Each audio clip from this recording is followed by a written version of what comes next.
Nitol tata নিবেদিত DBC নিউজের নিয়মিত আয়োজন সংবাদ সম্প্রসারণে সবাইকে স্বাগত জানাচ্ছি আমি মজুমদার জুয়েল।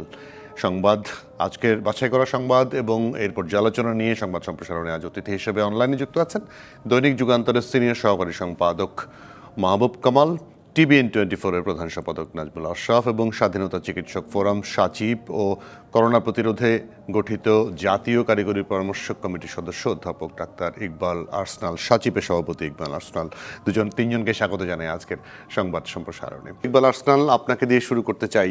শেষ পর্যন্ত স্পুতনিকের অনুমতি পাওয়া গেল, অনুমোদনটা দিতে একটু দেরি হলো কি? মানে আমরা একেবারে সিরামের উপর নির্ভরশীল হয়ে পড়েছিলাম, সিরাম শেষ পর্যন্ত ধাক্কাটা দেওয়ার কারণেই তড়িঘড়ি এই সিদ্ধান্ত কিনা? ধন্যবাদ। হ্যাঁ, এটা তো আপনার আপাত দৃষ্টিতে বা আমরা সার্বিক ভাবে যদি পুঙ্খানুপুঙ্খ বিষয়গুলো পর্যালোচনা করি, তাহলে তো অবশ্যই বলা যেতে পারে যে আমরা সেরাম ইনস্টিটিউট যে ভারতের, তাদের যে আপনার টিকা যেটা তাদের দেওয়ার কথা ছিল, প্রতিশ্রুতি টিকা তারা দিতে পারছে না বা দেবে না, এই পরিস্থিতিতে এটা তো অবশ্যই তড়িঘড়ি করে করা হয়েছে। কারণ আপনি জানেন যে বাংলাদেশে যে আপনার এই টিকা বা এই ধরনের যে যে সমস্ত জীবন রক্ষাকারী ঔষধ বা সামগ্রী আছে, সেগুলো আনবার কতগুলো রীতিনীতি বাংলাদেশ সরকার বা আপনার আপনার ওষুধ প্রশাসন যে মেনে চলেন, সেগুলোকে তো অবশ্যই ব্যত্যয় ঘটাতে হয়েছে। তড়িঘড়ি করে ব্যত্যয় ঘটাইয়ে আপনার এটা আনা হচ্ছে।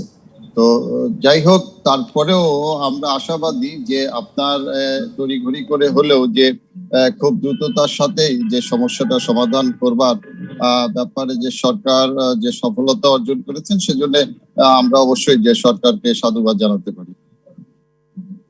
জি, ডাক্তার আর্সনাল, আমি আপনার কাছ থেকে আরেকটু জানতে চাই। সেটা হচ্ছে যে আমরা একেবারেই শুধুমাত্র সিরামের এই ভ্যাকসিনটার উপরে কেন নির্ভরশীল থাকলাম শুরু থেকে? আরও তো অনেকগুলো ভ্যাকসিনে বিভিন্ন জায়গায় দেওয়া হচ্ছে, তাদের সাথে চেষ্টাটা করলাম না কেন? আজকে পররাষ্ট্রমন্ত্রী বললেন যে আমেরিকা থেকে ভ্যাকসিন আনার একটা চেষ্টা করা হচ্ছে, চিঠি দেওয়া হচ্ছে।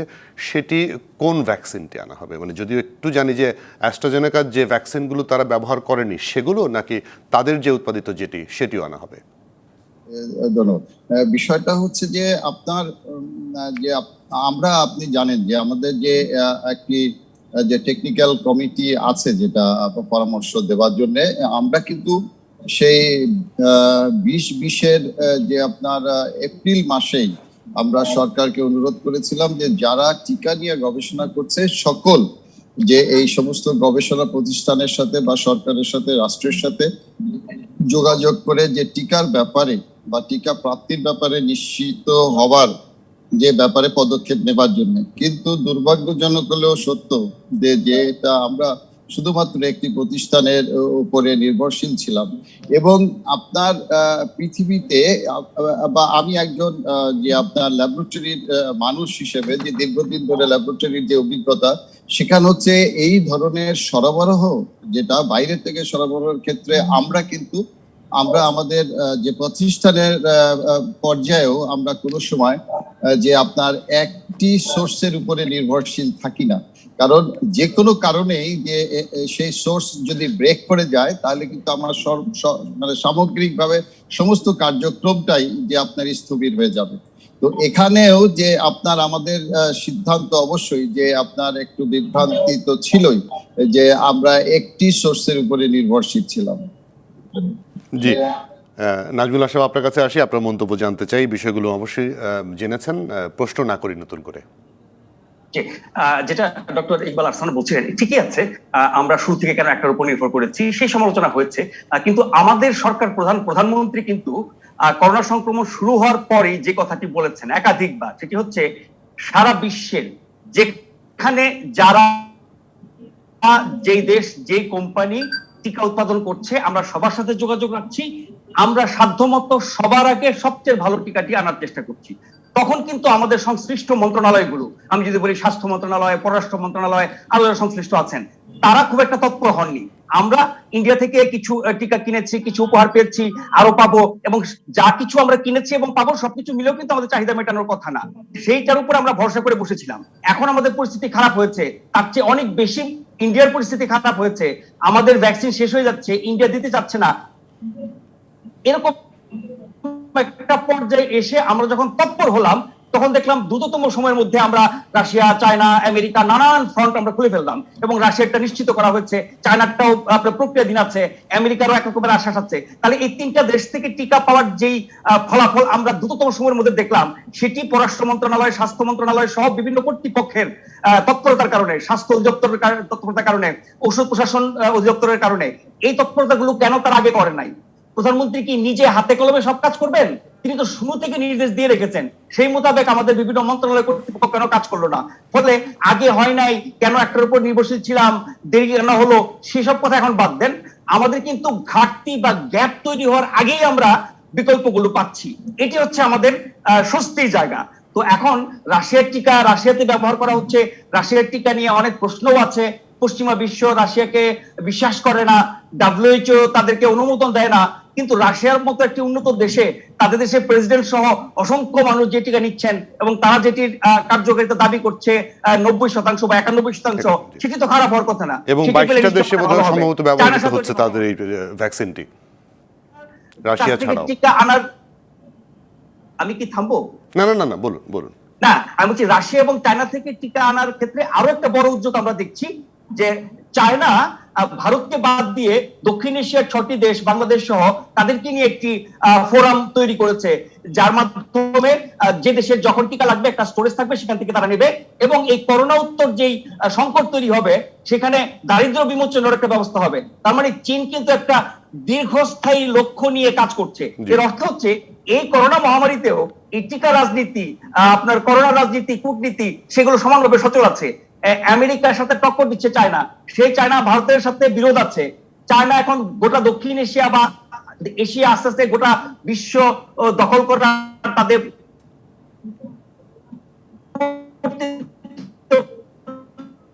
যে চেষ্টা করছে, এই সুযোগ টিকা নেওয়ার কারণে, চায়নার উদ্যোগে প্ল্যাটফর্মে যোগ দেওয়ার কারণে ভারতের সাথে আমাদের কোনো সম্পর্কের অবনতি হবে না, আমরা সেটাই চাই। কিন্তু ভারত যেভাবে আমাদেরকে নানান ভাবে আমাদেরকে বঞ্চিত করে, 71-এ তাদের অবদানের কারণে আমরা 50 বছর ধরে শুধু ছাড় দিয়ে যাচ্ছি, সেই জায়গায় আমাদের সরকার যে কূটনৈতিক একটা পরিবর্তন এনেছে নীতিতে, এবং কিছুটা ভারত থেকে বেরিয়ে এসে অন্তত ভারতকে চাপে রেখে অধিকার আদায়ের জন্য অন্যান্য দেশের সাথে সম্পৃক্ত হচ্ছে, বিশেষ করে চায়না, সেটি একটি ভালো উদ্যোগ, সাহসী উদ্যোগ। কিন্তু আমরা জানি যে ভারতের নিয়ন্ত্রণের বাইরে গেলে কিন্তু অনেক রকমের অঘটন ঘটে, সেই ব্যাপারে নিশ্চয়ই আমাদের সরকার সচেতন থাকবে। অবশ্যই আমরাও সেটা আসলে আশঙ্কা নাই করি যে অঘটন যাতে নাই ঘটে। আমি একটু মাহবুব খান আপনার কাছে মন্তব্য জানতে চাই। আচ্ছা, কেন আগে টিকার ব্যাপারে আগে তৎপর হয়নি, এটার জবাব কিন্তু পররাষ্ট্রমন্ত্রী পরোক্ষভাবে দিয়েছেন। তিনি নিউজের সঙ্গে এক সাক্ষাৎকারে বলেছেন যে বেক্সিমকো ফার্মাসিউটিক্যালসের চাপের কারণে, স্বার্থজনিত ব্যবসায়িক স্বার্থজনিত চাপের কারণে আমরা অন্য বিকল্প কিছু চিন্তা করতে পারিনি। এটা কিন্তু অলরেডি বোঝা হয়ে গেছে যে বেক্সিমকো ফার্মাসিউটিক্যালের এক ধরনের ব্যবসায়িক স্বার্থ ছিল। যাই হোক, এটা অনেক আগেই করা উচিত ছিল। কেন করা উচিত ছিল আমি বলি। ধরা যাক শিডিউল মোতাবেক ভারত 3 কোটি ডোজ যদি আমাদেরকে দিত, তাহলেও তো হার্ড ইমিউনিটি অর্জনের জন্য যে পরিমাণ টিকা দরকার, সেই পরিমাণ টিকার চেয়ে সেটা অনেক অল্প হতো। আমাদের টিকার প্রয়োজন তো আরো অনেক বেশি। সুতরাং প্রথম থেকেই আপনার বিকল্প পথ আবিষ্কারের চেষ্টা করা উচিত ছিল। যাই হোক, it is better late than never. এখন সরকার তৎপর হয়েছে। চীন এবং রাশিয়া থেকে পাওয়া যাচ্ছে বলে মন্তব্য করা হচ্ছে। কোভ্যাক্স থেকে জরুরি ভিত্তিতে কিছু টিকা আসার কথা। তারপর চীনের নেতৃত্বে যে কমন স্টোরেজ, সে কমন স্টোরেজেরও সম্মতি দিয়েছে বাংলাদেশ, সেখান থেকেও প্রয়োজন অনুযায়ী টিকা পাওয়ার সম্ভাবনা রয়েছে। তারপর আমেরিকার টিকা, জন কেরি যখন এসেছিলেন তখন কিন্তু তিনি বলেছিলেন যে আমেরিকায় টিকাদান একটা বিশেষ পর্যায় পর্যন্ত পৌঁছানোর পরে যে অতিরিক্ত থাকবে, মাত্রাতিরিক্ত থাকবে, সেটা আমরা বিভিন্ন দেশে সরবরাহ করব। সুতরাং জন কেরির কথার উপর ভিত্তি করে আমরা আমেরিকার সঙ্গে যে চিঠি দেওয়া হয়েছে, আমার মনে হয় সেটারই একটা ধারাবাহিকতা, এবং আমরা আমেরিকা থেকেও টিকা পাওয়ার একটা সম্ভাবনা তৈরি হয়েছে। অর্থাৎ আমরা চতুর্মুখী এখন তৎপরতা দেখানো হচ্ছে। এটার একমাত্র কারণ হচ্ছে যে সেরাম ইনস্টিটিউট থেকে টিকা পাওয়া যেহেতু যাচ্ছে না, সেহেতু এক ধরনের হাই রব উঠেছে যে সেকেন্ড ডোজ দিতে পারবে কিনা, তারপরে যারা রেজিস্ট্রেশন করেছে তারা টিকা দিতে পারবে কিনা, এক ধরনের হাহাকার তৈরি হয়েছে।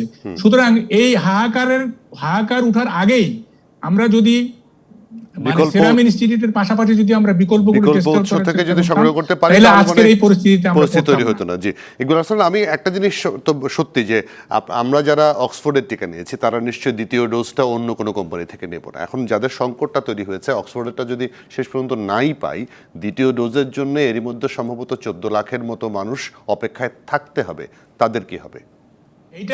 এটা তো বিশেষজ্ঞদের ব্যাপার। আমি একটু ইকবাল আরসালানের কাছ থেকেই শুনতে চেয়েছিলাম।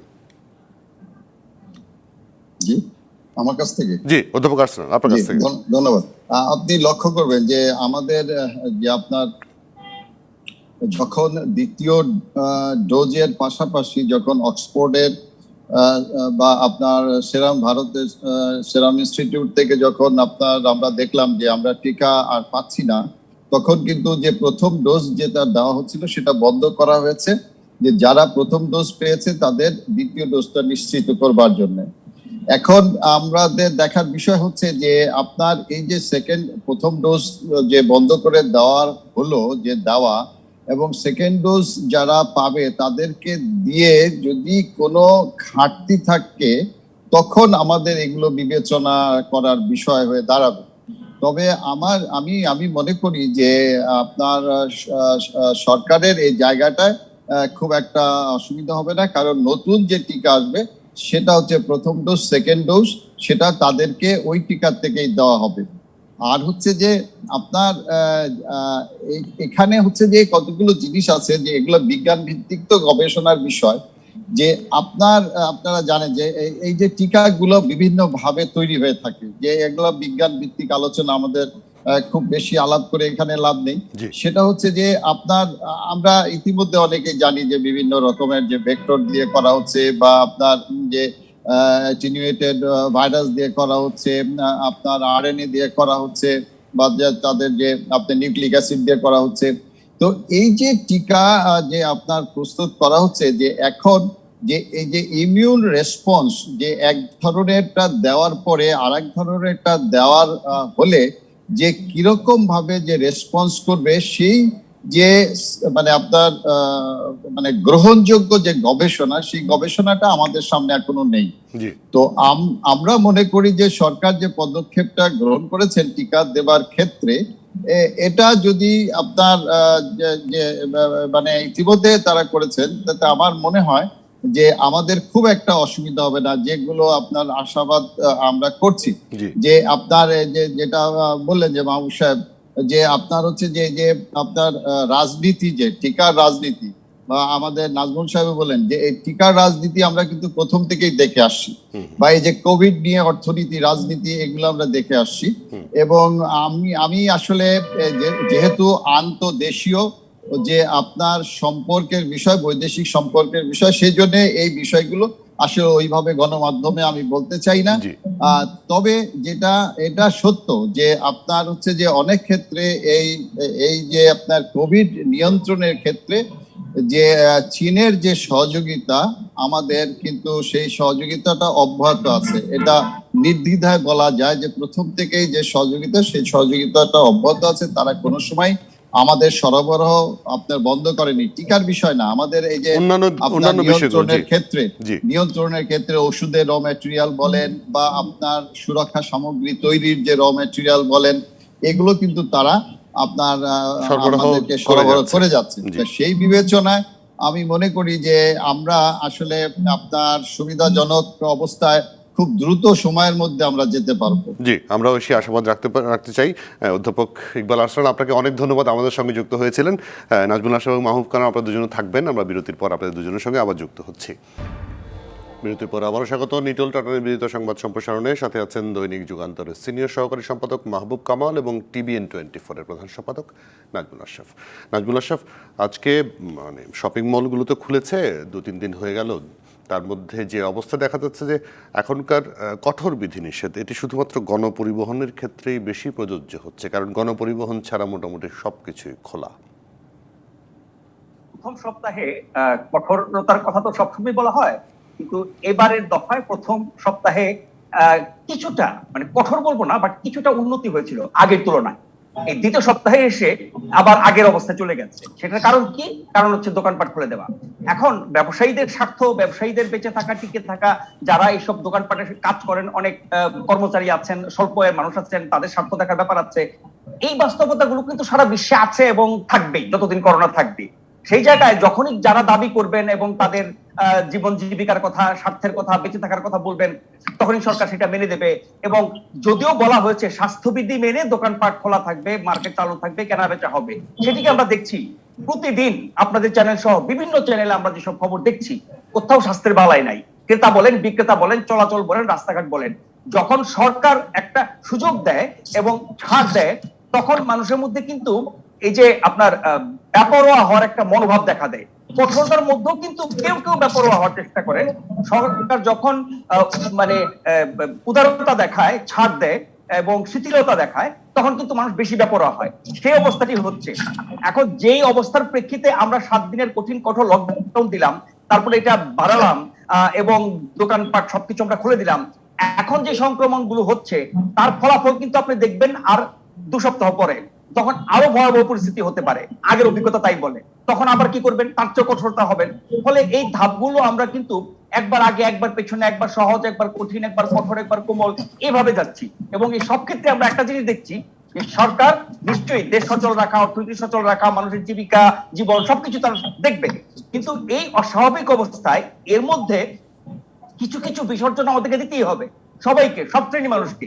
ফলে কোন একটি মহল চাপ দিলে, তদবির করলে, সরকারকে অনুরোধ করলে যদি সেখানে ছাড় হয়ে যায়, তাহলে অন্য আরো অনেক মহল আসে। সেটাই আমরা দেখছি বিভিন্ন ক্ষেত্রে। এবং দোকানপাট বন্ধ রাখলে যে অর্থনৈতিক ক্ষতিটি হতো, তার দায়িত্ব রাষ্ট্রকে নিয়েই সেটা পূরণ করতে হবে। সব দেশ তাই করছে সামর্থ্য অনুযায়ী। আমাদের অর্থনৈতিক অবস্থা খুব ভালো, আমাদের প্রবৃদ্ধি ভালো, আমাদের বৈদেশিক মুদ্রার রিজার্ভ ভালো, সবকিছু আমাদের ভালো।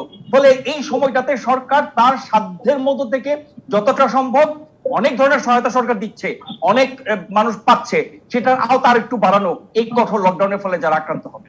জি, মাহবুব কামাল, আপনার কাছ থেকে মন্তব্য জানতে চাই।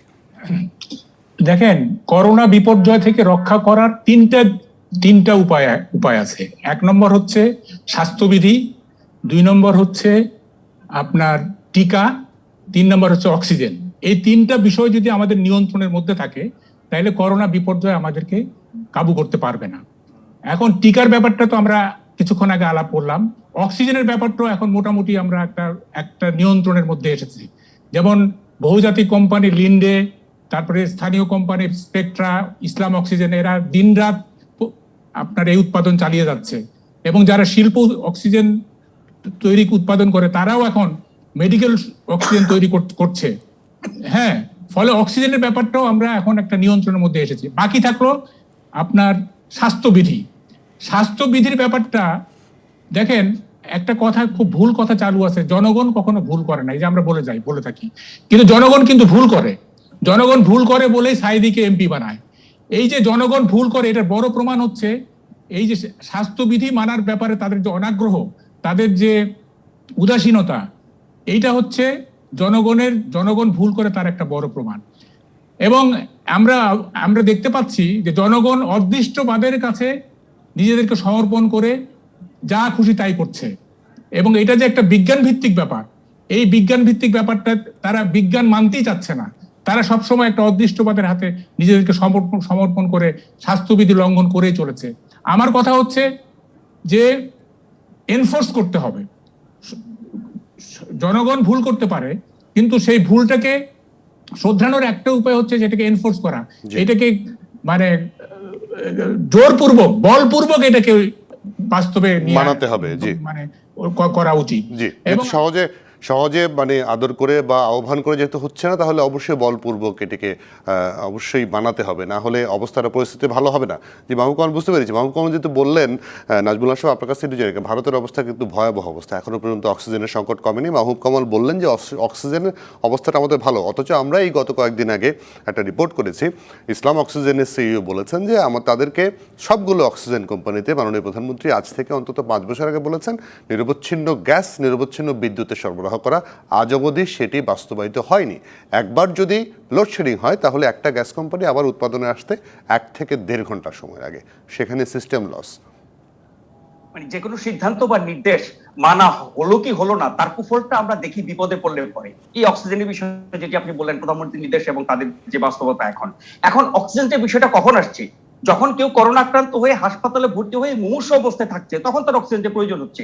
এখন চিকিৎসার যে ব্যাপারটি, আমাদের হাসপাতাল কত, করোনা ইউনিট কতখানি, আইসিইউ কতগুলো, অক্সিজেনের ব্যবস্থা কি আছে, ডাক্তার নার্স কতগুলো আছে, এই জায়গাটা যাওয়ার আগেই কিন্তু যে জায়গাটাতে আমরা থামতে পারি, যেটি সারা বিশ্বের বিশেষজ্ঞরা বলে আসছেন, সেটি হচ্ছে মাস্ক ব্যবহার করা, হাত ধোয়া, সামাজিক দূরত্ব, শারীরিক দূরত্ব রাখা। সোজা কথা, স্বাস্থ্যবিধি মানলে পরে আমার সংক্রমণই হবে না, সংক্রমণ না হলে আমি আক্রান্ত হব না, আক্রান্ত না হলে হাসপাতালে যাব না, হাসপাতালে না গেলে আমি মরবো না। ওগুলো তো পরের ধাপ। শুরুর ধাপটা যদি আমরা ঠিক মতো রাখি, আমরা যদি মাস্ক ঠিক মতো করি, স্বাস্থ্যবিধি মেনে রাখি, শারীরিক দূরত্ব মানি, এটি হলে পরে তো আমার বাকি ধাপগুলো আসছেই না।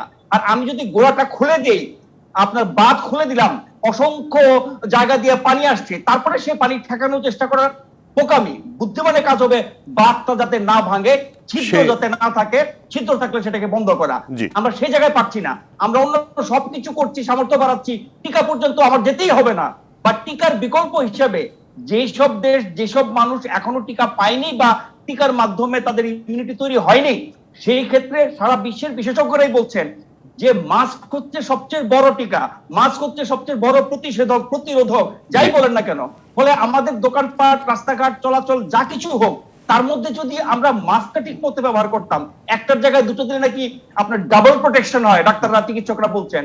এবং আমরা যদি মোটামুটি শারীরিক দূরত্ব রাখতাম, এই জায়গাটা যদি কঠোর হয়, তাহলে সংক্রমণটা আর বাড়বে না। জি, অবশ্যই। নাজমুল আশরাফ, মাহবুব কামাল দুজন থাকবেন। একটা বিরতি নিয়ে আসছি আবার আপনাদের কাছে। নিটোল টাটার নিবেদিত সংবাদ সম্প্রসারণ আরও একটা বিরতি, দর্শক সঙ্গে থাকুন। বিরতির পর আবারও স্বাগত নিটোল টাটার নিবেদিত সংবাদ সম্প্রসারণের সাথে আছেন মাহবুব কামাল এবং নাজমুল আশরাফ। মাহবুব কামাল, আপনাকে দিয়ে শুরু করতে চাই। হেফাজতের মামুনুল তো রিমান্ডে আছে, তার বিভিন্ন তথ্য বিভিন্ন দিন পাওয়া যাচ্ছে। আজকে যেটি তথ্য পাওয়া গেল যে তার যে মাদ্রাসাগুলো আছে সেখানে এক একটি মাদ্রাসায় অন্তত 313 জনের মতো নাম তারা পেয়েছেন, যারা তাদেরকে ফান্ডিং করতেন, এবং ফান্ডগুলো কীভাবে খরচ হতো সেটি তারা এখন দেখছেন। বাংলাদেশে যখন জঙ্গিবাদের একটা উত্থান হয়েছিল তখন থেকেই তো এগুলো দেখভালের কথা ছিল। এখন মামুনুলকে ধরার পরে এগুলো নতুন করে দেখতে হবে কেন? না, আমার কথা হচ্ছে যে এই যে মামুনুল হকের ব্যাংক অ্যাকাউন্ট 6.5 কোটি টাকা লেনদেন, এটা কোন ব্যাংকে কোন ব্রাঞ্চে?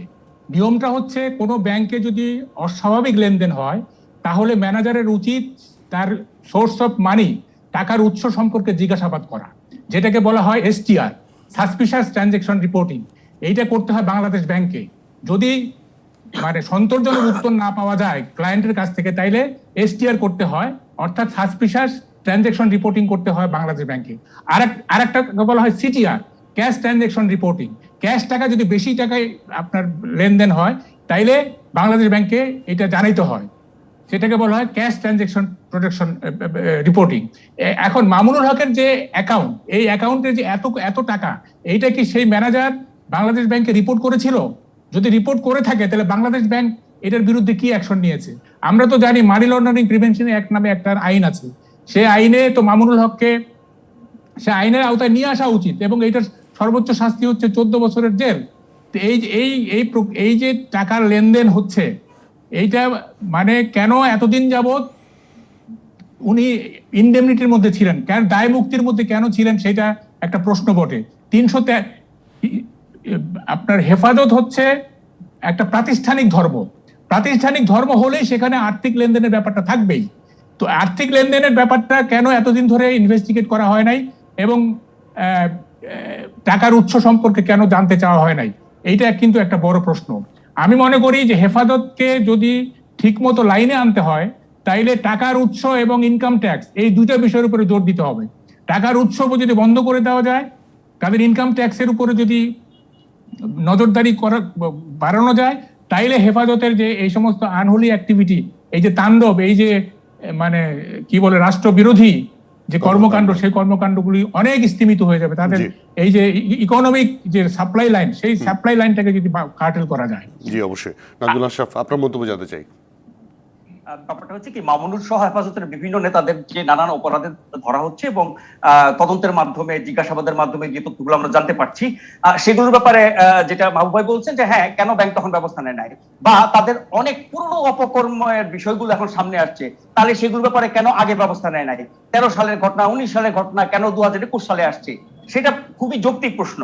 কথা হচ্ছে যে এই ধরনের সংগঠনগুলো, মানুষগুলো যারা ধর্মের আড়ালে, ধর্মের নামে, ধর্মের উছিলায়, ধর্মের নাম করে মানুষের ধর্মীয় অনুভূতিকে কাজে লাগিয়ে বা অপব্যবহার করে কি রকমের অপকর্ম করতে পারে, কি পরিমাণ অধর্ম, কি পরিমাণ অপরাধ, কি পরিমাণ জঘন্য কাজ করতে পারে, সেটি কিন্তু আস্তে আস্তে প্রকাশিত হয়েছে। এখন আমি বলি যে 13 সালের ঘটনা যদি 13 সালে বেরোতো, 19 সালেটা যদি 19 সালে বেরোতো ভালো হতো, কিন্তু কখনোই না বের হওয়ার চেয়ে দেরিতে বের হওয়া ভালো না? অনেকে এটা বলেন যে এতদিন বের হয় নাই কারণ সরকার তাদের ছাড় দিয়েছে, হয়তো বা তাই, কিন্তু অবশেষে যে ধরেছে এবং তার মাধ্যমে সবকিছু বেরিয়ে আসছে, তাদের বিরুদ্ধে আইনি ব্যবস্থা নেওয়া হচ্ছে, আমি সেটার জন্য খুশি। তা না হলে কখনোই হতো না। হেফাজতের সাম্প্রতিক বাড়াবাড়ি কর্মকাণ্ড না হলে পরে, সরকার কঠিন না হলে পরে, হয়তো এই অপকর্মগুলো আরো 10, 20, 30 বছর চলতো, তার মাধ্যমে দেশ, রাজনীতি, ধর্ম সবকিছু ক্ষতিগ্রস্ত হতো। সেদিক থেকে আমি একজন নাগরিক হিসেবে খুশি, 2021 সালে এসে এগুলো ধরা হচ্ছে, তদন্ত করা হচ্ছে, ব্যবস্থা নেওয়া হচ্ছে। আমি নাগরিক হিসেবে প্রত্যাশা করব এই আইনি প্রক্রিয়া, ব্যবস্থা, শাস্তি এটা যাতে জারি থাকে, এটা যাতে চলমান থাকে, সরকার, রাষ্ট্র যাতে এটা শেষ পর্যন্ত দেখে, তাহলে অপরাধ বলেন, ধর্ম নিয়ে ব্যবসা বলেন, হেফাজতের মতো গজিয়ে ওঠা সংগঠন যারা মানুষের ধর্মীয় অনুভূতিকে কাজে লাগিয়ে সারা দেশে কবি মাদ্রাসা ছাত্রদেরকে, কোমলমতি ছাত্রদেরকে ব্যবহার করে যেই তৎপরতা চালিয়েছে, দেশে বিদেশে ষড়যন্ত্র করেছে, পাকিস্তানের সাথে মিলিয়ে, জঙ্গিদের সাথে মিলিয়ে, তার পিছনে বড় বড় রাজনৈতিক দলের সংস্রব আছে, বিএনপির মতো, এই যে বিশাল একটা ষড়যন্ত্র পাকাচ্ছিল আড়ালে আবডালে, সরকারের গোয়েন্দা সংস্থা কি এগুলো কিছুই দেখতো না, জানতো না? হয়তো দেখে জেনে চোখ বন্ধ করেছিল, এখন প্রয়োজন হচ্ছে তাই করছে। এই সমালোচনাটুকু সরকারকে করার পরও আমি ধন্যবাদ দেব যে তারা দেরিতে হলেও শুরু করেছে, কিন্তু এটা যাতে চলমান থাকে, কোনো কারণে, কোনো আপোষের মাধ্যমে, কোনো রাজনৈতিক স্বার্থে যাতে সেটা ছাড় আর কখনো না দেওয়া হয়, সেটি যাতে থেমে না যায়, তাহলে বাংলাদেশ কিন্তু এই ধর্মভিত্তিক অপরাধ এবং অপরাজনীতির হাত থেকে কখনো মুক্তি পাবে না। জঙ্গিবাদের তৎপরতা আরো হয়তো বাড়বে। এই পাকিস্তানের শুধু যোগ সাজস না, আফগানিস্তান সহ আরো বিভিন্ন দেশের জঙ্গি তৎপর যারা সংগঠন আছে, আইএস বলি, আল কায়দা বলি, ইসলামের 12টা বাজিয়ে যারা এসব অপকর্ম করছে, তাদের যোগাযোগ এবং তাদের নেটওয়ার্ক হয়তো আরো শক্তিশালী হবে যদি সরকার বর্তমান প্রক্রিয়াটি স্থগিত করে কোনো রাজনৈতিক বিবেচনায়। সেটি হলে পরে সরকার নিশ্চয়ই দেশের কাছে, মানুষের কাছে দায়ী থাকবে। জি, কিন্তু একটা তো প্রক্রিয়া যেটি আপনি আপনার কথার মধ্যে বললেন যে 2013 সালের ঘটনা 8 বছর পরে এসে এখন সেগুলো সামনে আসছে। 8টা বছর তাহলে সেই অর্থে তো মানে এড়িয়েই যাওয়া হয়েছিল, তাই না? সেটাই বললাম যে 8 বছর সরকার কেন এই ব্যাপারে তৎপর হয় নাই, ব্যবস্থা নেয় নাই, সেটির জন্য সরকারকে 100 বার সমালোচনা করা যায়। এবং এটা আমরা বুঝি বাংলাদেশের রাজনীতিতে যে সরকারকে অনেক রকমের সরকার চালানো, দেশ চালানোর ব্যাপার তো আছেই, দেশি বিদেশি নানা তৎপরতা আছেই, পাশাপাশি দেশি যে রাজনৈতিক শক্তি তাদেরকে নানাভাবে মোকাবেলা করতে হয়। বিএনপি বলেন, জামাত বলেন, নানান রকমের আপনার জঙ্গি শক্তি, উগ্রবাদ, সবকিছুর পরেও যখন হেফাজতের মতো একটি বড় শক্তি মাদ্রাসাকে কাজে লাগিয়ে অনেক বড় তৎপরতা তারা দেখিয়েছে, তাদের পেছনে দেশি বিদেশি ইন্ধন ছিল, দেশের রাজনৈতিক দলগুলো সমর্থন ছিল, এই সবকিছু মিলিয়ে যখন আরো একটি শক্তি সরকারের সামনে আসছিল, তখন সরকার ওই রাজনৈতিক কৌশলে তাদেরকে হাত করার চেষ্টা করেছে, তাদের দাবি দাওয়া মেনে নিয়েছে, তাদের সাথে বসেছে, তাদেরকে ঠান্ডা করার চেষ্টা করেছে। কিন্তু এই যে সরকারের গুড জেস্টারটা, মানে যে মানে শুভ বা ভালো একটা এখনকার উদ্যোগটাকে আপনি প্রশংসা করছেন অবশ্যই। মাহবুব খান, আপনার কাছে ছোট করে একটু মন্তব্য চাই। এটার মতো করেই চলেছে। আমার একটু বক্তব্য আছে এখানে, সেটা হচ্ছে যে মানে এতদিন কেন করেনি। আমার ধারণা সরকার বিএনপি এবং জামাতকে আপনার মাইনাস করার জন্য প্রধান প্রতিপক্ষ হিসাবে হেফাজতকে লালন পালন করেছিল, যাতে বিএনপি মানে অপোজিশনের জায়গাটা দখল করতে না পারে। কিন্তু হেফাজত যখন ফ্র্যাঙ্কেনস্টাইন হয়ে গেল, যখন মানে বিরুদ্ধচারণ করা শুরু করলো, তখন এবং মানে তাণ্ডব শুরু করলো, যখন নিয়ন্ত্রণের বাইরে চলে গেল, তখন সরকার মানে বাধ্য হলো যে এই উদ্যোগ নেওয়ার জন্য। জি, বুঝতে পেরেছি মাহবুব খান, আপনাকে অনেক ধন্যবাদ। নাজমুল আশরাফ, আপনাকেও ধন্যবাদ আজকে আমাদের সঙ্গে যুক্ত থাকার জন্য। দর্শক, এই ছিল নিটোল টাটা নিবেদিত আজকের সংবাদ সম্প্রসারণে। ডিবিসির সঙ্গে।